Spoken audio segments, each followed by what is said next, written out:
Hello and welcome back to Cars of Glasgow, and today you join me with the 2018 Kia Stonic, so stay tuned for this video.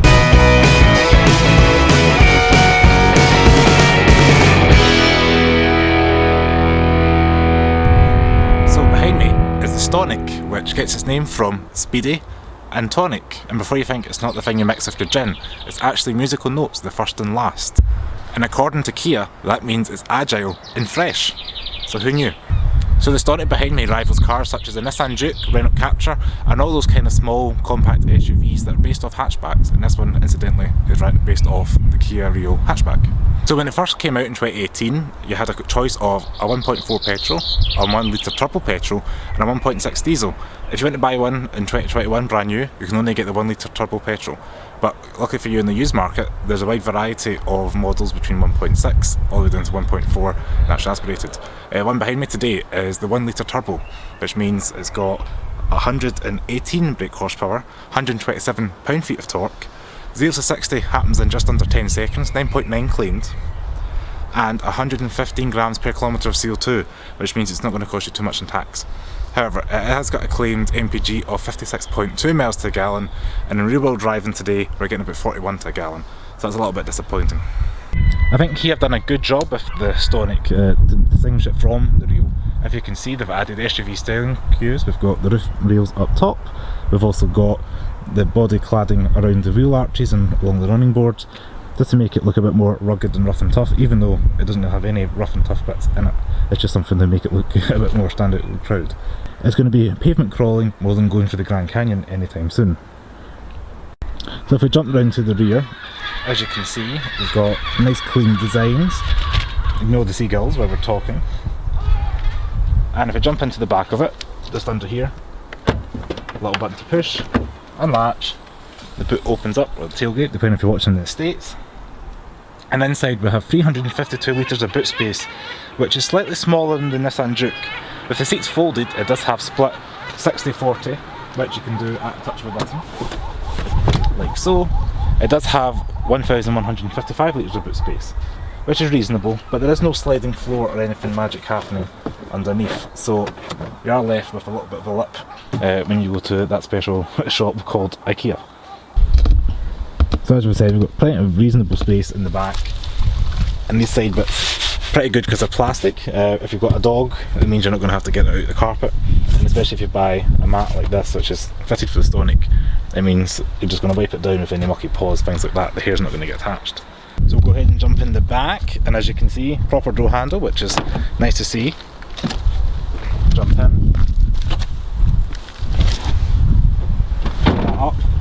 There is room for 2 adults. There's a bit of space in the middle, like a jumper spit, if you want to carry somebody back from the pub. Headroom is reasonable. I'm 5'11" for reference, and it's pretty reasonable for the cut out. Knee room is reasonable as well. We don't want to go super long journey, but it is reasonable to pick up kids from school, go to the pub, things like that. And quality in the back is reasonable as well. And we do have child seat points right here on the 2 outer seats, so that's handy. And there's a little bit of storage on the passenger side, just up there. You can keep your iPad, things like that. And there's a power socket down below. There's just one of them to charge your iPhone, iPad, things like that. Material quality in the back is pretty standard for a compact SUV. It's very well built and solid. Electric window, a little bit of door pocket there for your water bottle, things like that. And it will look down easy with kids' sticky fingers. But not going to win any prizes for being the most luxurious material back here. So we'll go ahead and jump in the front.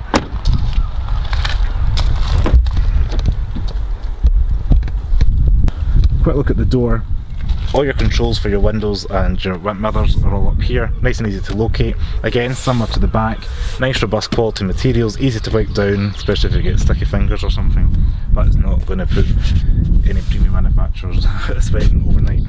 So you join me inside the front cabin of the Stonic, and immediately you're greeted with a very familiar Kia interior, which is no bad thing. You do get a Kia switchblade key with your door unlock, unlock, and boot release. Key goes inside, start the car up, foot in the clutch, and that little 1 litre comes to life. Ignore the pinging. So with the 1 litre, you can maybe hear it come through. It does come through the cabin a little bit upon startup, a little bit like the Peugeot reviewed not too long ago. You do get a little bit of vibration through the seat, and for a petrol engine you do hear it come through the cabin, which is a little bit unexpected just because typically diesel cars are the ones creating the most clatter. We've got nice, easy to read gauges in front, which remind me of an Audi circa 2012, white backlit with the red needle. Automatic lights on the left, wipers on the right, cruise control on the right, or your phone on the left hand side of the steering wheel. Quite a premium looking steering wheel, which is nice to say, especially in a compact SUV. Climate controls, nice and easy to use, no touchscreen, anything hard to get in. Just get in, turn the fan speed, 1, 2, 3, 4, and then same for the temperature, blue to red. Got air conditioning and rear defrost, direction of airflow, nice simple to do. And in the middle as well we've got hazard, door lock, unlock, all nice, big buttons, easy to use. You could probably wear gloves and do that. The Kia Stonic is actually doing quite well with storage as well. We've got 2 shelves down here, one for iPhone, smartphone, things like that, and a little top one there. You could probably put your sunglasses there.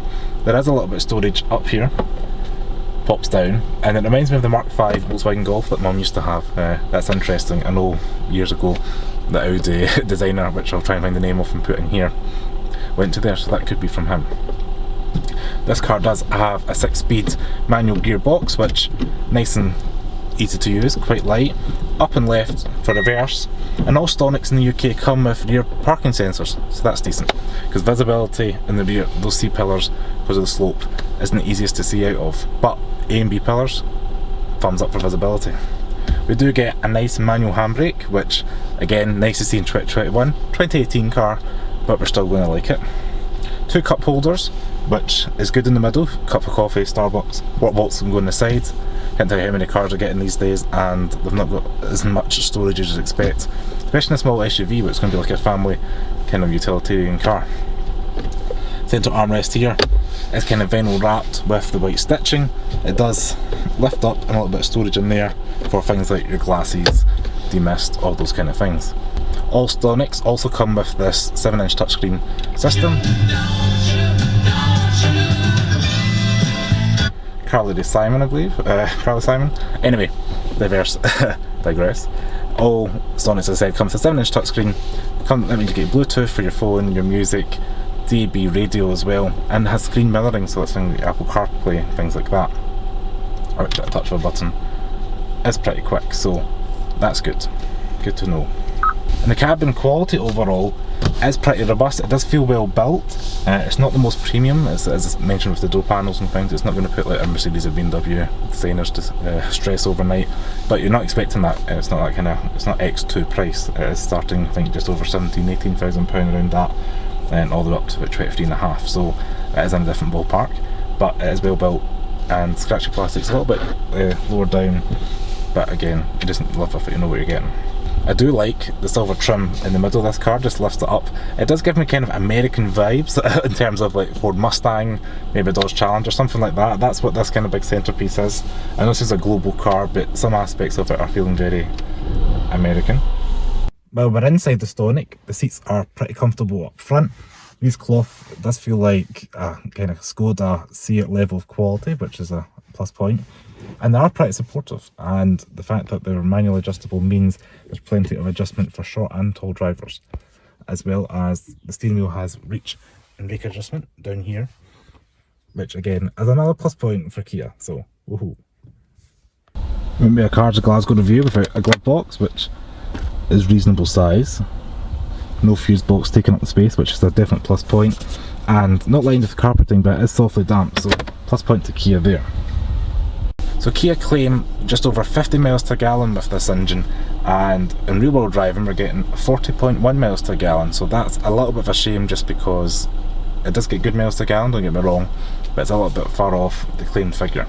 I've used to have a Lexus IS250, which was a V6 petrol automatic, and you could get 40 to a gallon in combined cycle, and that was a 2007 model, so it's a little bit interesting with these smaller turbocharged engines. Handbrake down.